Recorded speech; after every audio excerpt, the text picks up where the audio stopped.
할렐루야. 예수 그리스도 이름으로 하나님 말씀 함께 나누는 시간 갖도록 하겠습니다. 오늘 이제 함께 나눌 말씀은 창세기 32장의 후반부인데요. 우리 지난 시간에 이 전반부의 내용은 어떤 내용이었는지 기억을 하시나요? 마하나임, 그럼 기억나시죠? 마하나임이 무슨 뜻이라고 했습니까? 하나님의 군대. 야곱의 귀향길에 하나님께서 당신의 천사를 통해서 군대를 보내주시죠. 야곱이 그것을 목격하게 하십니다. 그 의미는 뭐였을까요? 군대는 왜 필요합니까? 크게 이제 두 가지로 나눌 수 있는데, 적을 공격하는 그런 전쟁을 위해서 또는 방어적인 목적에 의해서 호위하고 지켜주고 하는 그런 방어적인 목적에서 필요한 거죠. 아마도 하나님께서는 이 하나님의 군대 천사들을 보내셔서 야곱한테 그렇게 말하고 있는 것 같아요. 안심해라. 형을 두려워하지 마라. 내가 너를 지켜줄게. 근데 야곱은 어땠습니까? 정서적으로 굉장히 불안했죠. 그래서 몇 가지 작전을 세웠다고 그랬습니다. 그 작전은 첫 번째는 뭐라고요? 이쪽을 치면 저쪽으로 피하고, 저쪽을 치면 이쪽으로 피하고. 저는 그걸 도마뱀 작전 그렇게 표현했잖아요. 그 다음에 또 하나는 뭐였습니까? 형의 마음을 누그러뜨리기 위해서 선물을 잔뜩 준비한 거예요. 그래가지고 세 대로 풀코스 정식같이. 그래서 이제 그것을 저는 뇌물 작전 또는 선물 작전 이렇게 명명을 했습니다. 그래도 마음이 놓였습니까? 놓이지 않았죠. 바로 그 이후의 일을 이제 다루고 있는 거예요.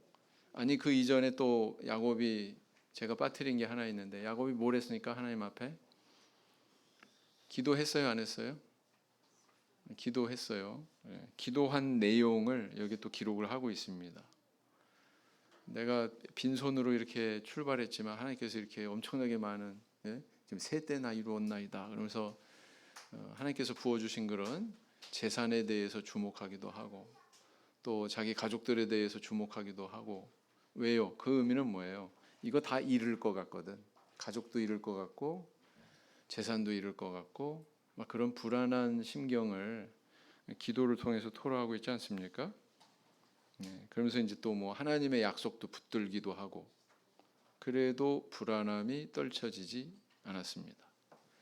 그리고 이제 그 이후의 사건을 다루고 있죠. 한번 읽어보겠습니다. 22절부터 저와 같이 교독하겠습니다. 밤에 일어나 두 아내와 두 여종과 11 아들을 인도하여 야복 나루를 건널세.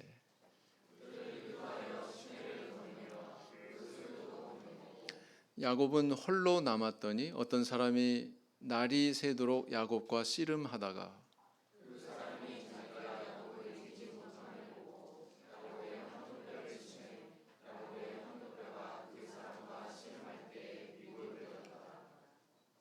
그 사람이 가로되 날이 새려하니 나로 가게 하라. 야곱이 가로되 당신이 내게 축복하지 아니하면 가게 하지 아니하겠나이다.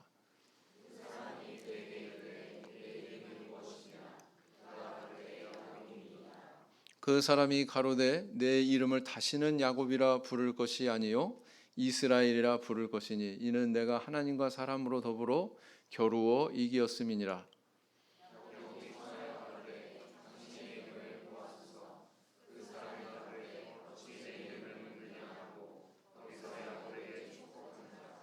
그러므로 야곱이 그곳 이름을 브니엘이라 했으니 그가 이르기를 내가 하나님과 대면하여 보았으나 내 생명이 보존되었다 함이더라.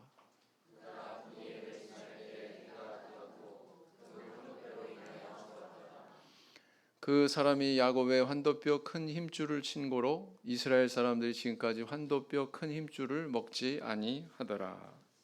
여기까지 내용이죠. 자, 사람은 누구나 자기 인생에 어떤 커다란 절체절명의 위기를 만나는 경우가 있습니다. 아무도 거기에 참여할 수 없어요. 사랑하는데 아내도 가족도 뭐 자녀도 부모도 아무도 참여할 수 없고 나 혼자만 겪어야 되는 그런 고통스러운, 굉장히 위기를 느끼는 그런 순간이 있을까요? 없을까요? 사람마다 다 있습니다. 그런데 이제 그런 순간을 잘 감내하고 이겨내서 보다 더 인생에 대해서 성숙하고 성장한 그런 모습을 가지고 살아가는 사람도 있고, 너무 못 견뎌 가지고 또 삶을 포기하는 사람도 있잖아요. 그죠? 이렇게 사회에 전해지는 그런 뉴스를 보면 그런 아주 비보가 이렇게 전해지기도 하고 그러죠. 그래서 참 우리 삶이라고 하는 게 어떤 끊임없는 어떤 생존에 대한 투쟁이다. 생존을 위한 몸부림이다. 뭐 이렇게 볼 수가 있습니다. 그래서 이 야곱의 일생에 있어서 가장 힘들고 스트레스 받고 가장 공포를 느끼고 두려움을 느꼈던 그런 순간이 바로 이 순간이 아니었을까, 이렇게 이제 생각을 해보게 되죠. 과연 그런 순간에 야곱은 하나님과의 사이에서 어떤 신앙을 나타내고 있나, 또 하나님께서는 또 사람을 어떤 식으로 연단하시고 또 변화시키시나, 뭐 이런 것들을 우리에게 보여주고 있는 모습이 이 야곱에 대한 32장의 후반부 내용이다, 이렇게 볼 수가 있습니다. 결국은 이 시기를 보내고 이제 야곱은 변화를 하지요. 변화된 모습은 33장의 다음 시간에 나옵니다. 자, 오늘은 어떤 내용이 있을까요? 먼저 이제 야곱이 형을 만나기 전에 식구들과 가축들을 강 건너에 보낸 후 본인은 어떤 상태에 있었습니까? 식구들과 가축들을 보냈어요. 먼저 강을 건너서 보냈어요. 저 강 건너에 누가 있어요? 형이 있어요. 자기는 여기 남고 홀로 남았다, 이렇게 표현하고 있습니다. 성경 말씀에. 그렇죠? 네. 여러분들 홀로 남는 것에 대해서 어떻게 생각하세요? 홀로 남을 줄 알아야 돼요. 그래야 하나님의 얼굴을 봐요. 홀로 남을 줄 모르면, 혼자가 될 줄 모르면 하나님 만날 수 없습니다. 그 다음에 이제 어떤 사람과 날이 새도록 씨름하는 그런 상황을 면대하게 되죠. 좀 이게 좀 상상이 안 갑니다. 저는 갑자기 낯선 사람이 딱 나타나는데 다짜고짜 붙들고서 씨름을 했다. 네, 그것도 밤새도록. 아마 야곱은 이 사람이 하나님이 보내신 또는 하나님이신 분이다라고 생각을 했던 것 같아요. 나중에 나를 축복하지 않으면 떠나갈 수 없습니다, 이렇게 얘기하죠. 그러니까 이분이 범상치 않은 분이다라는 것을 알았다. 자, 두 번째, 야곱과 씨름한 자는 누구로 표현하고 있습니까? 24절, 30절에 보면 조금 달리 표현하고 있는데 24절에 뭐라고 했어요? 어떤 사람. 근데요, 여기뿐만 아니라 사람, 그 사람, 사람. 사람이란 단어가 굉장히 자주 나와요. 근데 30절에 보니까 뭐라고 그랬어요? 하나님이라고 이렇게 표현하고 있습니다. 맞죠? 근데 또 다른 성경, 다른 경권에는요, 천사와 씨름했다, 또 이렇게 표현하고 있어요. 자, 그럼 이게 서로 교환되면서 사용됐다는 얘기죠. 첫째는 사람, 두 번째는 하나님, 세 번째는 천사. 그래서 성경은 이렇게 표현을 융통성 있게 하고 있다라는 것을 우리 성도님들이 좀 익히셔야 될 것 같습니다. 이런 데 대한 인식이 어디에 중요하냐면은 삼위일체론이라고 하는 궤변을 방어할 때 또 이런 것들이 좀 필요해요. 야곱이 씨름 중에 입은 부상은 무엇인가? 어떤 부상을 입었다고 기록하고 있습니까? 좀 낯선 단어인데요. 환도뼈. 환도뼈는 골반뼈를 얘기하고요. 위골되었더라, 이것은 골절되었더라, 이런 뜻입니다. 문자적으로 그대로 옮기자면 그래요. 자, 그 다음 네 번째, 천사가 야곱에게 준 이름은 무엇인가? 뭐예요? 이스라엘이라고 하는 이름을 비로소 받게 됩니다. 본래의 이름은 야곱인데 이름을 이렇게 받게 되죠. 그러면서 항상 이 성경에는요, 어떤 이름이 나오면은 뭐 이는 그러면서 설명하고 그래요. 뒤이어서 나오는 문장을 잘 읽어보시면 그 이름의 뜻을 밝히고 있는데, 오늘 이 본문에도 마찬가지죠. 하나님과 겨루어서 이기는 자, 이런 뜻을 가지고 있다. 이스라엘이. 짝퉁인 이름도 있죠. 이스마엘, 그죠? 아브라함 공부할 때 말씀을 드렸었습니다. 야곱이 하나님을 대면한 것을 기념한 그곳의 지명은 무엇인가 그랬습니다. 그곳에 지명이 또 생겼는데요. 마하나임이라고 하는 지명도 생겼고, 그 다음 또 브니엘, 하나님의 얼굴, 이런 지명이 생겼습니다. 지도로 보면은요, 이렇게 생겼어요. 화살표 위에서 내려온 화살표를 보면 마하나임이라고 하는 곳에 지금 빨간색으로 깜빡깜빡거리죠. 그리고 거기서 조금 내려오니까 야복강을 건넌 다음에 도달하는 데가 뭐예요? 브니엘 이렇게 써 있죠. 그래서 저렇게 지명을 대략 익힐 수가 있습니다. 저희 중앙에 흐르고 있는 건 요단강이고요. 맨 밑에 있는 호수는 사해입니다. 그래서 이렇게 보면 야곱이 이렇게 움직였구나. 에서는 세일산에서 저 브니엘이라고 하는 곳까지 와서 야곱을 만난 다음에 다시 세일로 돌아갔구나라는 걸 표시를 하고 있습니다.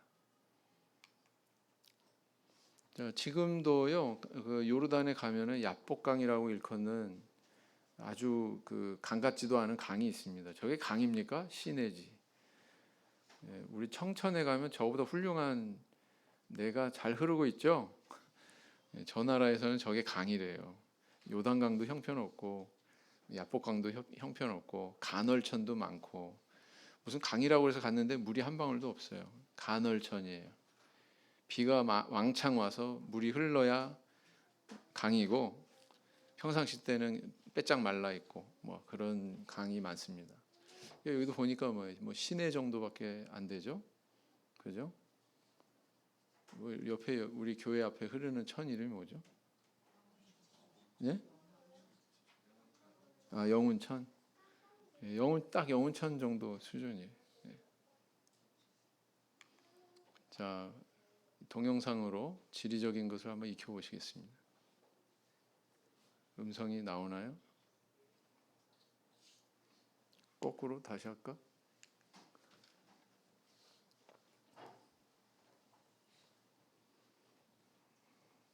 제 실수입니다. 동영상이 포함되어 있으면 제가 표시를 해야 되는데 동영상 표시를 안 해가지고.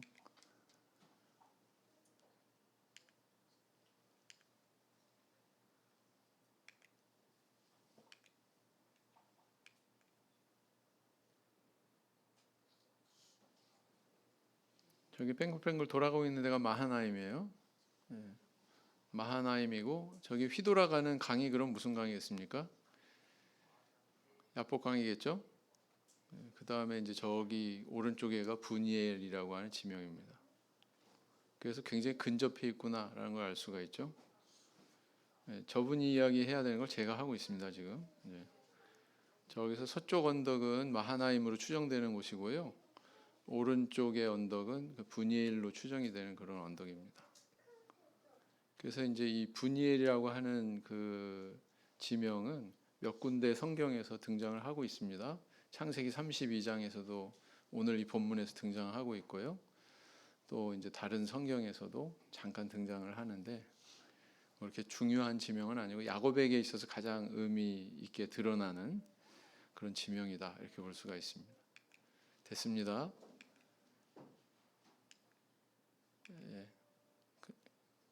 왜요? 봐요? 됐어요. 황금 언덕이라는 곳입니다.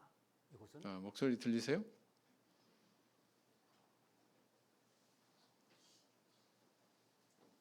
두 개의 쌍둥이 언덕이라고 하는 곳이 있습니다. 서쪽에 있는 텔은 마하나임으로 주장되는 곳이고,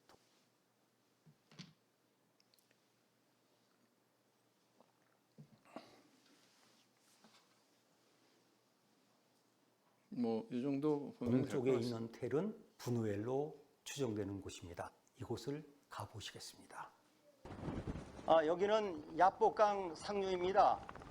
지금 뒤편에 오른쪽에 보이는 저 텔이 마하나임 추정지이고, 또 왼쪽에 보이는 저 텔이 브누엘 추정지입니다.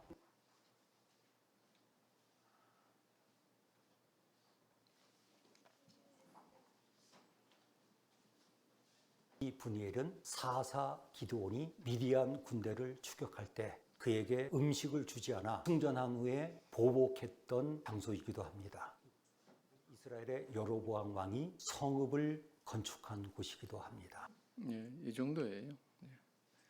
자, 이곳에서 이제 야곱이 천사와 이렇게 씨름하는 그런 내용을 기록을 하고 있죠.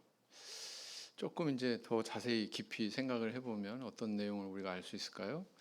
야곱이 홀로 남은 상황에서 그의 심리적인 상태에 대해서 이야기해보자. 어떠했다고요? 매우 불안했죠. 두려워하고 떨리고 막 그런 상황이었습니다.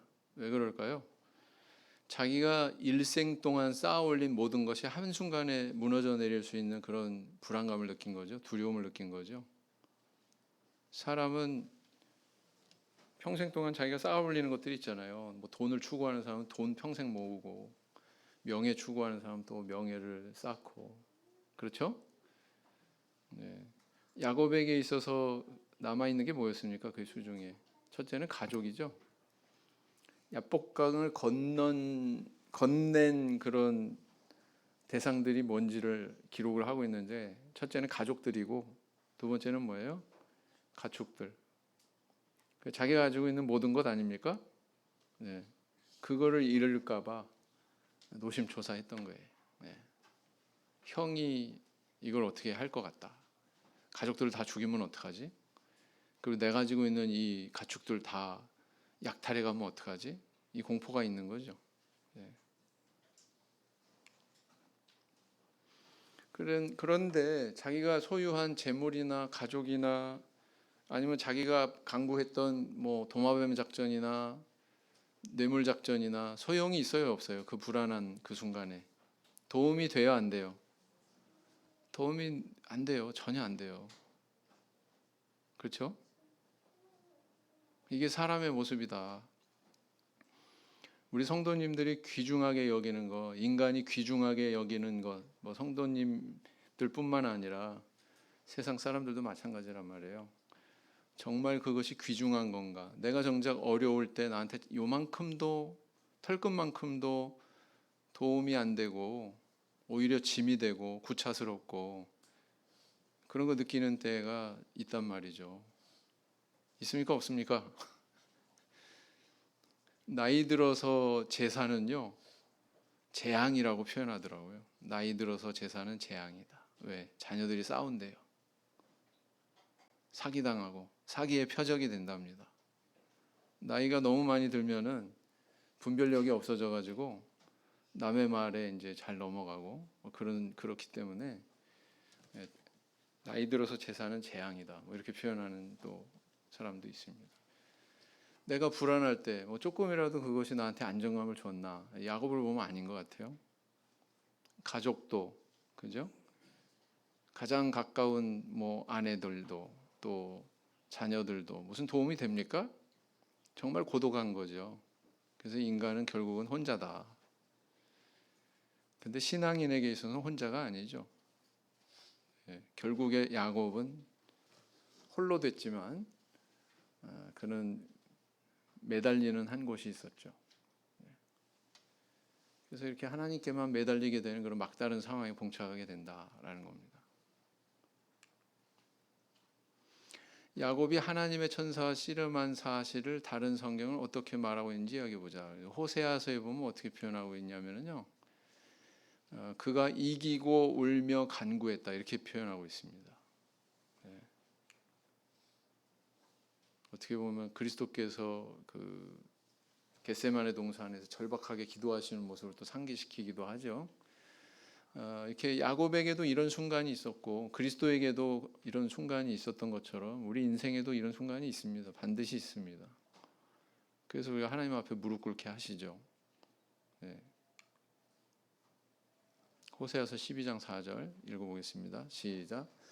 천사와 힘을 겨루어 이기고 울며 그에게 간구하였으며 하나님은 베델에서 저를 만나셨고 거기서 우리에게 말씀하셨나니 이렇게 기록하고 있습니다. 그래서 아까 말씀드렸어요. 사람 계속 나왔다가 하나님 그랬잖아요. 30절에. 근데 여기서는 또 뭐라고 그래요? 호세아 12장 4절에서는 천사라고 이렇게 표현을 하고 있습니다. 그래서 아, 이렇게 표현이 다양하구나라는 것을 인식을 하셔야 돼요. 그래야 한쪽으로 치우치지 않습니다. 우리 그리스도께서는 그럼 우리와 같은 고통을 당하시지 않았나? 똑같이 당하셨죠. 그리스도께서 이렇게 절박하게 기도하셨다는 것은 우리가 사람으로 이렇게 태어난 이상 이런 고통의 순간이 있을 수 있다. 예수 그리스도께서는 우리의 그런 고통을 다 체험하신 분이다. 몸소 모든 걸 다 체험하신 분이다라는 것을 알 수가 있습니다. 누가복음 22장 44절 읽어보겠습니다. 시작. 예수께서 힘쓰고 애써 더욱 간절히 기도하시니 땀이 땅에 떨어지는 핏방울 같이 되더라. 이 도대체 얼마나 절박하면 이렇게 이런 상황이 되냐고요. 땀이 땅에 떨어지는 핏방울 같이 되더라. 그랬어요. 이렇게 표현하고 있어요. 히브리서 5장 7절에서는 이렇게 기도하신 예수님에 대해서 이렇게 표현하고 있죠. 시작. 그는 육체에 계실 때에 자기를 죽음에서 능히 구원하시리에게 심한 통곡과 눈물과 간구와 소원을 올렸고 그의 경외하심을 인하여 들으심을 얻었느니라. 그래서 또 이런 기도의 또 모범도 남기신 그런 예수님에 대해서 지금 이야기를 하고 있습니다. 자, 그다음에 세 번째, 야곱의 환도뼈가 부러진 것의 상징적인 의미에 대해서 이야기해 보자. 상징적인 의미 좀 어렵죠? 좀 생각을 해보자. 왜 손가락 뼈도 아니고 코뼈도 아니고 왜 환도뼈일까요? 그런 거 한번 생각해 보셨나요? 네. 환도뼈는 엉덩이 아래쪽 넓적다리 상단에 있는 좌골이에요. 그래서 이게 좌우 대칭으로 되어 있습니다. 어떤 뼈인지 아시겠죠? 우리 대퇴부 이 뼈가 허벅다리에 있는 이 대퇴부 뼈가 이렇게 딱 끼워져 있는 그 틀이 되는 뼈를 환도뼈, 골반뼈 이렇게 얘기한다라는 겁니다. 몸의 중심과 힘의 근원이 되는 뼈죠. 노인들 나이 드셔가지고 낙상하다가 골다공증 있고 막 그래가지고 여기 이거 다치면 큰일 나잖아요, 그죠? 금방 돌아가신다는 그런 얘기가 있잖아요. 여기 다치면은 그렇습니다. 그래서 여기를 다쳤으니 더 이상 야곱은 보행이 자유롭지 못한 거죠. 자, 보행이 자유롭지 못하니 도망할 수 있어요, 없어요? 형 에서가 오면 어때요? 꼼짝없이 붙들려야 되는 상황이죠. 맞습니까?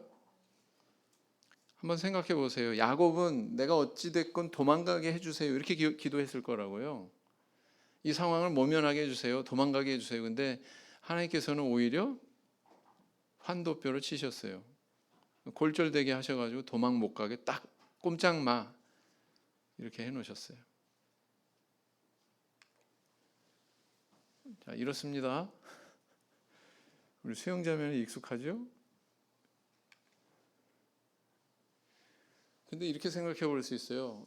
정말 환도뼈가 골절되면은 걸을 수 있어요? 걸을 수 있어요, 없어? 걸을 수 없죠? 네, 걸을 수 없습니다. 근데 야곱이 절었다고 그랬거든요. 다리를 절었다고 그랬는데 보행은 어느 정도 가능했다라는 것을 나타내고 있죠. 그래서 이 골절되었다기보다는 이 어긋났다, 뼈가 어긋났다, 뒤틀렸다 이렇게 번역하는 것이 더 정확한 번역이 아니냐 이렇게 또 이제 반박하는 그런 견해도 있습니다. 근데 여기서 중요한 초점은 골절이 됐냐 아니면 뭐 뼈가 그냥 어긋난 것뿐이냐 그 정확한 것보다도 중요한 건 뭐냐면 야곱은 정상적인 거동을 하지 못했다, 보행을 하지 못했다라는 걸 이야기하고 있는 거예요. 거기에 더 중요한 포인트가 있다 이렇게 생각하시면 될 것 같습니다. 그렇게 이제 정리를 하고 그럼 왜 하나님께서는 이렇게 제대로 걷지 못하게 하셨을까요? 그동안에 야곱의 살아온 패턴을 한번 쭉 보세요. 고향 집에서 형 에서와의 사이가 틀어졌어요. 근데 그가 한 행동이 뭡니까? 분노하고 막 죽여버릴 거야 막 이렇게 사리를 품은 그 형을 피해가지고 그가 선택한 것은 뭐예요? 밧다나람, 하란에 있는 밧다나람의 외삼촌 라반의 집으로 도망하는 거였죠. 그죠? 도망했습니다. 자, 그다음에 또 하란에서 외숙부 라반하고 또 그 자녀들, 뭐 사촌간이죠. 사촌간하고 오해와 시기로 관계가 굉장히 불편해졌어요. 인간관계가 불편해지니까 또 야곱이 선택한 게 뭐였어요? 고향으로 도망가는 거였어요. 삼촌, 저 이제 그만 고향으로 갈래요. 안녕히 계세요. 이게 아니고 그냥 야반도주 했다고요. 자기 가족들하고 자기 가축들 다 챙겨가지고 그렇게 야반도주하는 그런 모습을 보지 않습니까? 이 사람 어때요? 인간관계 서툰 사람이에요? 아니면은 인간관계 좋은 사람이에요? 굉장히 서툰 사람이에요. 도망가는 게 능사야. 뭐 일만 터지면은 36개 주랭랑하는 게 이 사람 성향이라고요. 근데 하나님은 그가 더 이상 못 도망가게 하십니다. 왜요? 이제 앞으로 이제 에서 형을 만나야 되는데 이 상황에 대해서 사실은 야곱이 용기 있게 정면으로 맞서서 이것을 돌파해 나가야 되는 그런 상황을 만들어 버리십니다. 하나님께서. 그러니까 환도표를 치신 거예요. 뭐 코뼈도 아니고 손가락뼈도 아니고 네? 팔목도 아니고 그래서 환도표를 치신 거다라는 겁니다. 완전히 막다른 곳으로 몰아버리신 거죠. 그래서 이제 이렇게 씨름한 결과 그에게 이제 두 가지 변화가 임하죠. 첫째는 이제 그 환도뼈가 위골이 되고 외적으로는 그렇고 이제 두 번째 변화는 뭐냐면 하나님께서 계명을 시켜 주십니다. 너 이름이 뭐냐? 야곱입니다. 이제 야곱이라고 그러지 말고 이스라엘이라고 그래라. 근데 그 이름 안에 뜻이 다 있죠. 네. 속이는 자라는 뜻의 야곱에서 겨루어 이기는 자라는 뜻으로 이스라엘 이렇게 계명하도록 그렇게 명령하십니다. 이 의미는 뭐냐면은 너 자신 의지하지 말고 너 가지고 있는 꾀, 너의 의욕, 너의 어떤 젊음, 너의 어떤 의지 이런 거 그런 거 의지하지 말고 하나님을 의지하는 사람으로 변화해라라는 의미가 사실은 담겨 있는 겁니다. 네. 그래서 이름 안에 어떤 뜻이 있는지는 이런 대화를 통해서 알 수가 있죠. 창세기 27장 36절을 읽어보겠습니다. 시작. 에서가 가로되 그의 이름을 야곱이라 함이 합당치 아니하니까 그가 나를 속임이 이것이 두 번째니이다. 여기까지. 지금 에서가 푸념하면서 야곱의 이름에 대해서 이야기하고 있죠. 속인다는 뜻이 이 안에 있어요, 없어요? 네, 있어요. 뭐 발꿈치를 잡는다, 뭐 막 그런 설명도 있고 그런데 이런 에서의 대사를 보면 그의 말을 보면 속인다는 뜻이 있구나라는 걸 알 수가 있습니다. 근데 이제 이름을 이스라엘로 계명을 하는데 그 뜻은 바로 이 후반부에 있죠. 이 9절에 28절에 읽어보겠습니다. 시작. 그 사람이 가로되 내 이름을 다시는 야곱이라 부를 것이 아니요 이스라엘이라 부를 것이니 이는 내가 하나님과 사람으로 더불어 겨루어 이기었음이니라. 요 마지막에 내가 하나님과 사람으로 더불어 겨루어 이기었음이니라. 이 부분이 이스라엘의 뜻에 함의되어 있다라는 것을 알 수가 있습니다. 근데 이렇게 하나님께서 계명을 시켜 주셨는데 좀 특이한 점은 뭐냐면은 자, 창세기 35장이면 오늘은 32장이니까 아직 몇 장 건너가야 지금 이 상황이 읽혀지겠죠? 우리가 읽게 되겠죠? 근데 그때 하나님께서 다시 또 야곱한테 이런 말씀을 하셨다는 거예요. 읽어보겠습니다. 시작. 그에게 이르시되 내 이름이 야곱이다마는 내 이름을 다시는 야곱이라 부르지 않겠고 이스라엘이 내 이름이 되리라 하시고 그가 그의 이름을 이스라엘이라 부르시고 그에게 이르시되 나는 전능한 하나님이니라 생육하며 번성하라 국민과 많은 국민이 내게서 나고 왕들이 내 허리에서 나오리라 그랬어요. 그래서 이름은 누가 주는 거예요? 뭐 자기가 자기 이름 가는 경우도 있더라고요. 근데 사실은 이 성경에 보면 다 이름은 위에서 아래로 줘요. 하나님께서 인간한테 주시고요. 또 사람도 윗사람이 밑에 사람 주고, 그죠?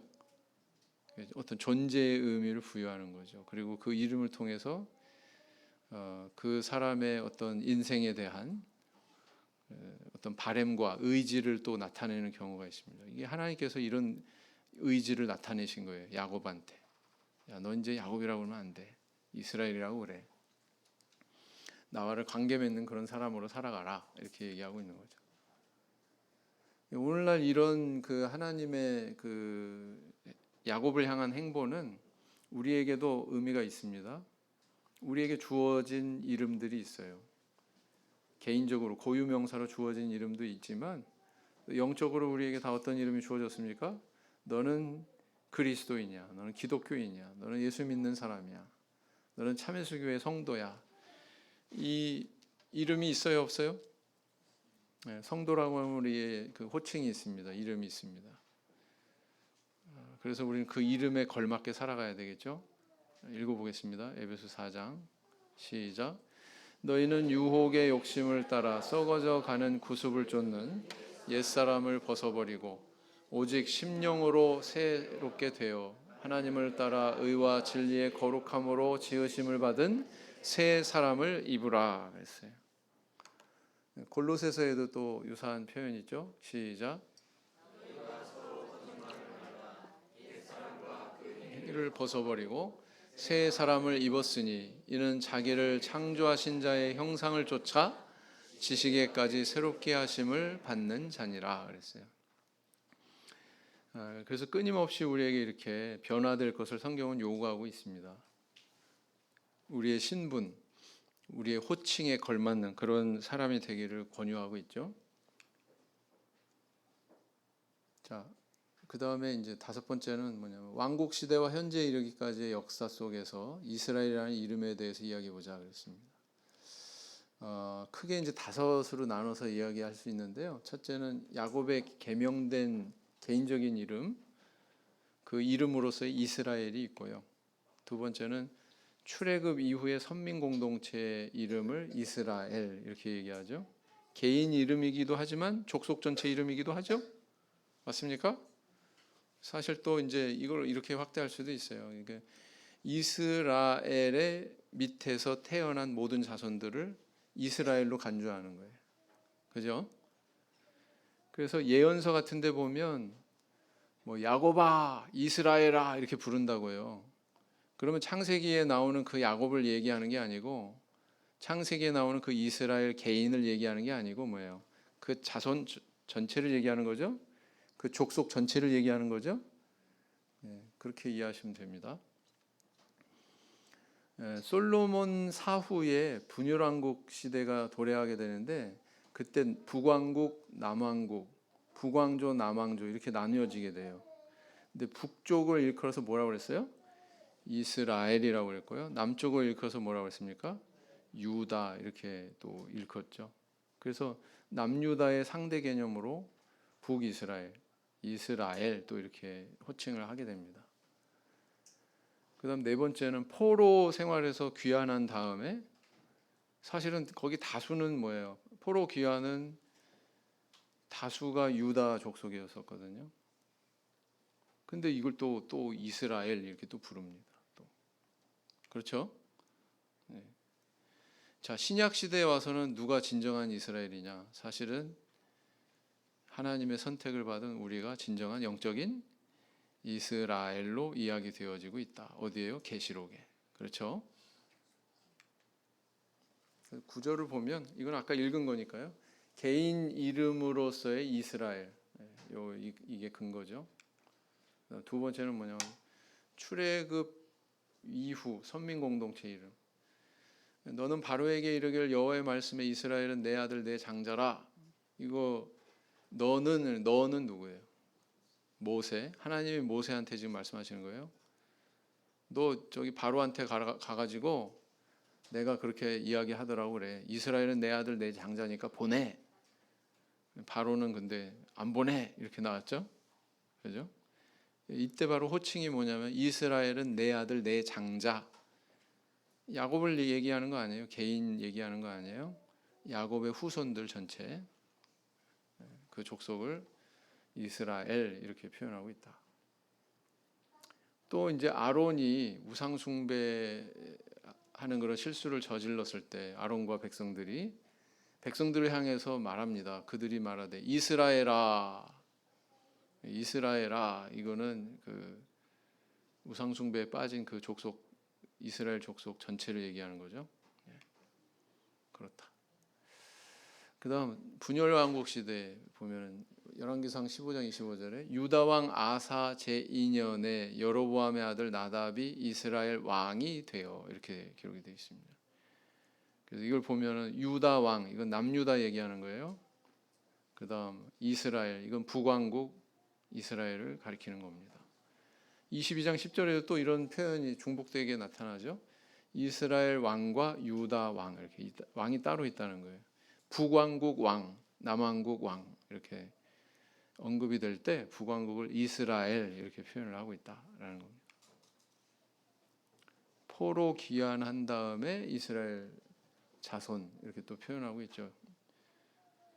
포로 귀환한 그 선민 공동체를 일컬어서 이스라엘로 표현하고 있습니다. 사실 북왕국은 아수르에 멸망하고 남왕국은 바벨론에 멸망해서 대부분 이제 바벨론에 끌려갔던 포로들은 거의 돌아왔죠. 아수르는 그렇지 못했죠. 아수르에 멸망한. 그래도 아마 소수가 있었던 것 같아요. 그 속에 다른 족속들이, 유다 이외의 다른 족속들이. 그래서 이제 이렇게 그 돌아오게 됐을 때 호칭이 유다 자손아 이렇게 하지 않았다는 거죠. 이스라엘 자손이라고 이렇게 표현했다는 겁니다. 그다음에 이제 다섯 번째는 뭐냐면은 신약 시대 영적 선민 공동체. 누구를 가리켜요? 우리 참회수교의 성도님들. 뭐라고 그래요? 내가 입맞은 자의 술을 드리니. 입맞은 자는 누구예요? 이마에 입맞은 자는 성령 받은 사람. 맞습니까? 7장에 보면은 이마에 입맞았다는데 그 성령 받은 사람을 가리키는 거예요. 그 14만 4천 상징적인 수입니다. 그 안에 들어가는 사람을 일컬어서 뭐라고 그러냐면은 이스라엘 자손의 각 지파 중 이렇게 표현하고 있습니다. 우리가 영적으로 이스라엘입니다. 구원이 약속된 우리가.